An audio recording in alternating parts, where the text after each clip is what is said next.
ആളുകൾക്ക് ഭയങ്കര മടിയാണ്. അവരുടെ ഇമേജ് തകർന്നു പോകുന്നൊക്കെയുള്ള പേടിയൊക്കെ ഉണ്ട്. നമ്മൾ അതിനെ പറ്റിയിട്ടൊന്നും ആലോചിക്കാറില്ല. ഒരുപാട് ആൾക്കാരുണ്ട്. പ്രധാനമായിട്ട് നായക നടന്മാരായി നിൽക്കുന്ന ആളുകൾക്ക് എനിക്ക് എത്ര വർഷത്തെ പരിചയമുണ്ടെന്നുള്ളത് നിങ്ങൾക്ക് അറിയില്ലേ? സുഹൃത്തുക്കളെ, ഇത് നമ്മുടെ സുഹൃത്തുക്കളെ ഈ ഒരു നിമിഷത്തിലല്ലേ ഇങ്ങനെയൊക്കെ സംസാരിക്കണം തോന്നിപ്പോകുന്നു. ശ്രീനിവാസ് ചേട്ടൻ കുറെ വർഷങ്ങൾക്ക് മുമ്പ് തന്നെ പറഞ്ഞ ചില കാര്യങ്ങളാണ്. ഒരുപക്ഷെ അന്ന് ഈ ശ്രീനിവാസ് എന്ന് പറയുന്ന ആ ഒരു നല്ല എഴുത്തുകാരനെ, ആ ഒരു നല്ല തിരക്കഥാകൃത്തിനെ, ആ ഒരു കഥാകൃത്തിനെ അത്തരം നെഗറ്റീവ് റോളുകളുമായിട്ട് സമീപിക്കപ്പെട്ട സമയത്ത് അത്തരം നായക നടന്മാര് അതിന് സമ്മതിച്ചിരുന്നുവെങ്കിൽ എത്ര ഗംഭീര സിനിമകൾ നമ്മുടെ മുമ്പിലേക്ക് എത്തുമായിരുന്നു എന്നാണ് ഞാൻ ചിന്തിക്കുന്നത്. നോക്കൂ, ഈ അടുത്ത കാലത്താണ് മമ്മൂട്ടി അടക്കമുള്ള മമ്മൂട്ടി, അങ്ങനെ മാത്രം പറയാം, മറ്റു നടന്മാരെ നമുക്ക് അങ്ങനെ പറയാറായിട്ടില്ല, മമ്മൂട്ടി നെഗറ്റീവ് റോളുകളൊക്കെ ചെയ്യാൻ വേണ്ടി ഇറങ്ങിത്തിരിച്ചത്. അതും അദ്ദേഹത്തിന് തന്നെ ഒരു സിനിമാ കമ്പനി ഉണ്ടാക്കി വെച്ചതിന് ശേഷം ഇനി എനിക്ക് ഇഷ്ടമുള്ള കുറച്ച് സിനിമകൾ ചെയ്തു കളയാം, ഇമേജ് ഒന്നും ഞാൻ പരിഗണിക്കുന്നേയില്ല എന്നൊരു ബോധ്യവുമായിട്ട് അദ്ദേഹം താനൊരു നടൻ മാത്രമാണ് എന്ന ബോധ്യത്തിലേക്ക് എത്തുകയും നടന്റെ തൻ്റെ മുമ്പിലേക്ക് കിട്ടുന്ന ഏത് വേഷവും അതിഗംഭീരമായിട്ട് മാത്രം കൈകാര്യം ചെയ്ത് കൊടുക്കുക എന്നതാണ് നടന്റെ ഉള്ളിലുള്ള ഒരു ഉദ്ദേശം എന്ന് ആ ഒരു സംഗതി മനസ്സിലാക്കിയതിന്റെ ഭാഗമായിട്ടാണ് മമ്മൂട്ടി ഈ അടുത്ത കാലത്ത് നെഗറ്റീവ് റോളുകളൊക്കെ നിരന്തരം ചെയ്യാൻ തുടങ്ങിയിട്ടുള്ളത്. പ്രമോയുഗം നമുക്കറിയാം. ഇപ്പൊ ലാസ്റ്റ് ഇറങ്ങിയ കളങ്കാവ് എന്ന് പറഞ്ഞ സിനിമ അറിയാം. നമുക്ക് ആ സിനിമയിലെ അവസാനം നായകൻ മരിച്ചു പോവുകയാണ്. ഒരു സാധാരണ മരണമല്ല, പ്രതിയോഗി അടിച്ചു കൊല്ലുകയാണ്. തല നിലത്തിട്ട് അടിച്ചടിച്ചടിച്ച് ചോര വാർന്നു പോകുന്ന രീതിയിൽ തലയിട്ട് ഇടിച്ചിട്ടാണ് കൊന്നുകളയുന്നത്. അങ്ങനെയൊക്കെ ചെയ്യുന്ന ഒരു അവസ്ഥയിലേക്ക്, അല്ലെങ്കിൽ അത്തരം ഒരു അവസ്ഥക്ക് വരുന്ന ഒരു കഥാപാത്രത്തിലേക്ക് ഒരു മടിയും കൂടാതെ മമ്മൂട്ടി എന്ന് പറയുന്ന മനുഷ്യൻ ഈ അടുത്ത കാലത്താണ് ഇറങ്ങിയത്. എന്നാൽ ശ്രീനിവാസൻ പറയുന്നു, നമ്മുടെ നാട്ടിൽ നെഗറ്റീവ് റോള് ചെയ്യാൻ പലർക്കും മടിയാണ്, പല നായക നടന്മാർക്കും മടിയാണ് എന്ന് പറഞ്ഞു വയ്ക്കുന്നത് ഈ നായക നടന്മാർ ആരൊക്കെയാണ്? മോഹൻലാലും മമ്മൂട്ടിയാണ്. ഞാൻ എത്ര കാലമായി സിനിമ ഇൻഡസ്ട്രിയിലുണ്ട്, എനിക്ക് അറിഞ്ഞൂടെ എന്നാണ് അന്ന് ശ്രീനിവാസൻ പറഞ്ഞു വെച്ചത്. വ്യക്തിപരമായ കാര്യങ്ങൾ ഞാൻ കേട്ടിരിക്കുന്നു. നായകന്മാരായി എന്നും നിലനിൽക്കണമെന്ന് ആഗ്രഹിക്കുന്ന ആളുകൾക്ക് മുഴുവൻ അവരുടെ ഇമേജ് ഇതിനെ പറ്റിയിട്ട് ഭയങ്കര കോൺഷ്യസ് ആണ് അവര്.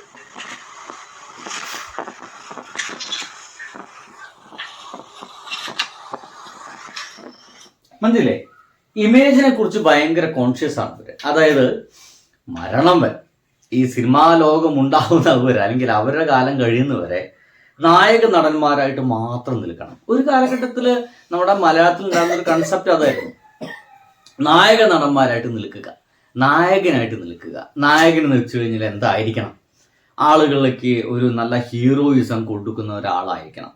മുണ്ട് മടക്കി കുത്തിക്കഴിഞ്ഞ സദസ്സിൽ നിന്ന്, അത് കാണുന്നവരിൽ നിന്ന് എഴുന്നേറ്റ് നിൽക്കാൻ തോന്നുന്ന ഒരവസ്ഥയിലേക്ക്, മീശ പിരിച്ചു കഴിഞ്ഞാൽ ഇതാ തുടങ്ങിയടാ എന്നതുള്ള തോന്നുന്ന ഒരു അവസ്ഥയിലേക്കൊക്കെ എത്തണം. ഒരു കാലഘട്ടം വരെ സിനിമക്ക് അങ്ങനെയായിരുന്നു കേട്ടോ.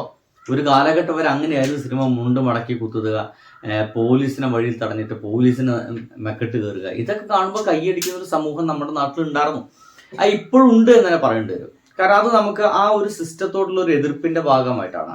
നമുക്ക് എന്തായാലും നേരിട്ടിട്ട് പോലീസിനെ തടഞ്ഞിട്ട് രണ്ടെണ്ണം പൊട്ടിക്കാൻ പറ്റൂല. അപ്പൊ സിനിമയിലെങ്കിലും അങ്ങനെ കാണുമ്പോൾ നമുക്കത് വലിയ സന്തോഷം ഉണ്ടാവും.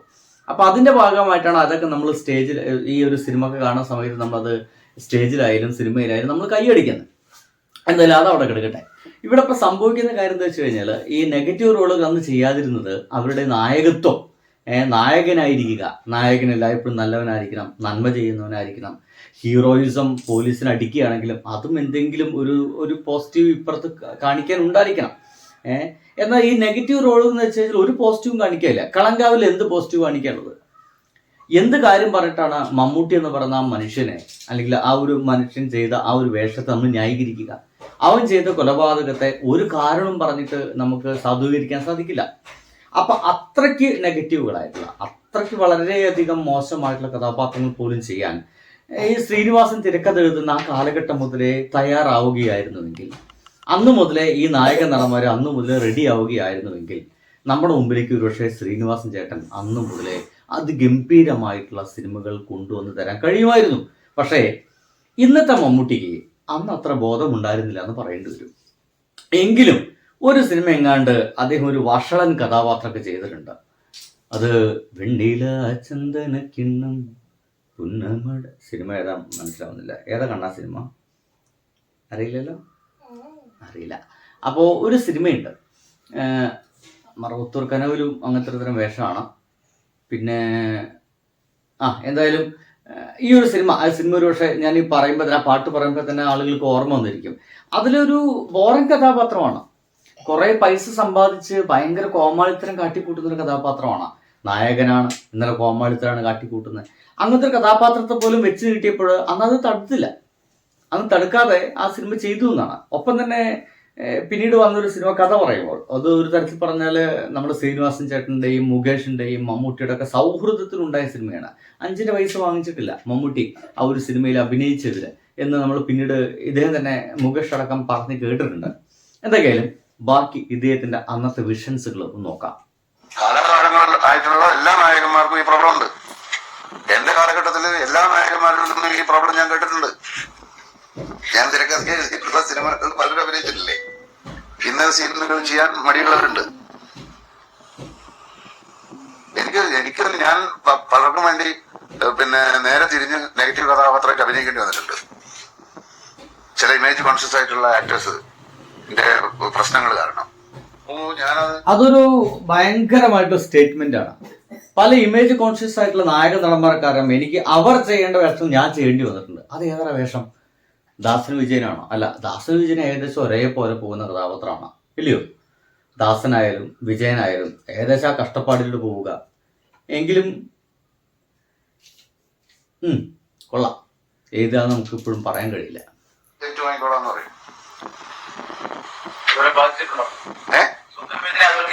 എന്നെ ഇതുവരെ അങ്ങനെയൊന്നും ബാധിച്ചില്ല. അതുകൊണ്ട് എനിക്ക് കാരണം എന്ന് വെച്ചാൽ എനിക്കത്ര ഇമേജ് ഇല്ല. എന്നെ ഒരാൾക്ക് സിനിമയിൽ നടത്താൻ പറ്റില്ല. ഞാൻ ഇന്നല്ല. ഞാൻ ഒരിക്കലും ഇന്നുമല്ല അട്ടുമല്ല. അങ്ങനത്തെ ഒരാളാണ് ഞാൻ. ഈ സൈഡിൽ കൂടെ ഇങ്ങനെ പോകുന്ന ഒരാളാണ്. നോക്കൂ, നമ്മുടെ ശ്രീനിവാസായിട്ട് അന്ന് പറഞ്ഞത് ഞാൻ ഇന്നുമല്ല ഔട്ടുമല്ല. ഒരു പക്ഷേ ശരിയായിരിക്കും കേട്ടോ. ഇന്നായിട്ടുള്ള അല്ലെങ്കിൽ സിനിമയിൽ അങ്ങനെ നായക നടന്മാർ അല്ലെങ്കിൽ നായക വേഷം മാത്രം ചെയ്തു പോകുന്ന ആളുകൾക്ക് അത് ചെയ്തില്ലെങ്കിൽ ആളുകൾ അവരെ അംഗീകരിക്കുമെന്നുള്ള ഭയം ഉണ്ടായിരുന്നു. സത്യം പറഞ്ഞാൽ ഇപ്പോഴാണ് ഏകദേശം അതിൽ നിന്നൊക്കെ ഒരു മാറ്റം ഉണ്ടായത്. നായക നടന്മാരായിട്ടുള്ള മമ്മൂട്ടിയായാലും മോഹൻലാലായാലും അവര് നല്ല വേഷങ്ങൾ ചെയ്തു കഴിഞ്ഞാൽ ഒരു മടിയും കൂടാതെ ആളുകൾ സ്വീകരിക്കാൻ തുടങ്ങിയിരിക്കുന്നു. അതിന് ഉദാഹരണമാണ്, പക്ഷേ അങ്ങനത്തെ ഒരു വിപ്ലവകരമായിട്ടുള്ള സംഗതിയൊക്കെ ഉണ്ടാക്കി വെച്ചത് മമ്മൂട്ടിയാണെന്ന് പറയേണ്ടി വരും തീർച്ചയായിട്ടും. കാരണം അദ്ദേഹമാണ് മമ്മൂട്ടി കമ്പനി എന്ന് പറയുന്ന ഒരു നിർമ്മാണ കമ്പനി ഉണ്ടാക്കിയിട്ട് നൻപകൽ നേരത്ത് മയക്കം മുതൽ സിനിമകൾ തുടങ്ങാൻ. നൻപകൽ നേരത്ത് മയക്കം, കാതൽ ദി കോറ്, പിന്നെ ബ്രഹ്മയുഗം, ഇപ്പോഴത്തെ കളങ്കാവൽ. നോക്കൂ, ഈ 4 സിനിമകൾ നോക്കൂ. ആദ്യ സിനിമ നൻപകൽ നേരത്ത് മയക്കം, ഒരു ഓഫ് ബീറ്റ് സിനിമ എന്നൊക്കെ പറയുന്നുണ്ട്. ചില സുഹൃത്തുക്കളൊക്കെ എന്നോടൊപ്പം കാണാൻ എന്തൊരു പതുക്കെ പോണ സിനിമയാണത്, എന്തൊരു സ്ലോ ആണ് എന്നൊക്കെ പറഞ്ഞ ആൾക്കാരുണ്ട്. അവർക്ക് ആ സിനിമ മനസ്സിലായിട്ടില്ല. നൻപകൽ നേരത്ത് മയക്കം ഭയങ്കര അധികം എന്താ പറയുക, അവാർഡ് സിനിമ എന്നൊക്കെ ഒരു കാലത്ത് പറയുന്ന സിനിമയാണ്. പക്ഷെ അഭിനയത്തിനാണ് പ്രാധാന്യം. ഒരു തരത്തിൽ പറഞ്ഞാൽ വല്ല നായകനൊന്നുമല്ല അവർക്ക്. അങ്ങനെ നായക രീതിയിലൊന്നല്ല മമ്മൂട്ടി എന്ന് പറയുന്ന മനുഷ്യനെ അതിൽ കാണിക്കുന്നത്. ഒരു സാധാരണ രീതിയിലാണ് കാണിക്കുന്നത്. ശരി, ഇനിയിപ്പോൾ കാതൽ ദി കോർ എന്താ ഗേ വേഷമാണ്. ഗേ ആയിട്ടാണ് അഭിനയിച്ചിട്ടുള്ളത്. ഇന്ത്യയിലെ ഏത് നടൻ തയ്യാറാവും അത്? പിന്നെതാ ബ്രഹ്മയുഗം, വില്ലനാണ്, പക്കാ വില്ലനാണ്. അവസാനം കൊല്ലപ്പെടുന്ന ഒരാൾ. ഏറ്റവും അവസാനം കളങ്കാവൽ, ഒരു ബലാത്സംഗിയുടെ വേഷം. ബലാത്സംഗി, സോറി അങ്ങനെ പറയാൻ പറ്റുമെന്ന് അറിയില്ല, എങ്കിലും ബലാത്സംഗിയുടെ വേഷം. ഇങ്ങനെ പക്കാ നെഗറ്റീവ് വേഷങ്ങളൊക്കെ ചെയ്യാൻ ഈ അടുത്ത കാലത്താണ് മമ്മൂട്ടി അടക്കമുള്ള ആളുകളൊക്കെ തയ്യാറായത്. എനിക്ക് തോന്നുന്നത് ശ്രീനിവാസ് എന്ന് പറയുന്ന മനുഷ്യൻ ചിന്തിക്കുന്ന കാലഘട്ടം മുതൽ തയ്യാറാവുകയായിരുന്നെങ്കിൽ മമ്മൂട്ടി വെച്ച്, മോഹൻലാലിനെ വെച്ച് എന്തോരം ഗംഭീര സിനിമകൾ നമുക്ക് തരാൻ കഴിയുമായിരുന്നു. നഷ്ടപ്പെട്ടു പോയി ആ സിനിമകൾ. ഇദ്ദേഹം ഒരിക്കലും പറഞ്ഞില്ലേ, ഞാൻ ചെയ്യാതെ പോയ സിനിമകളാണ് ഞാൻ മലയാള സിനിമയ്ക്ക് നൽകിയ മഹാഭാഗ്യങ്ങളെന്ന്. ഇതൊക്കെ ആയിരിക്കാം. ബൈ.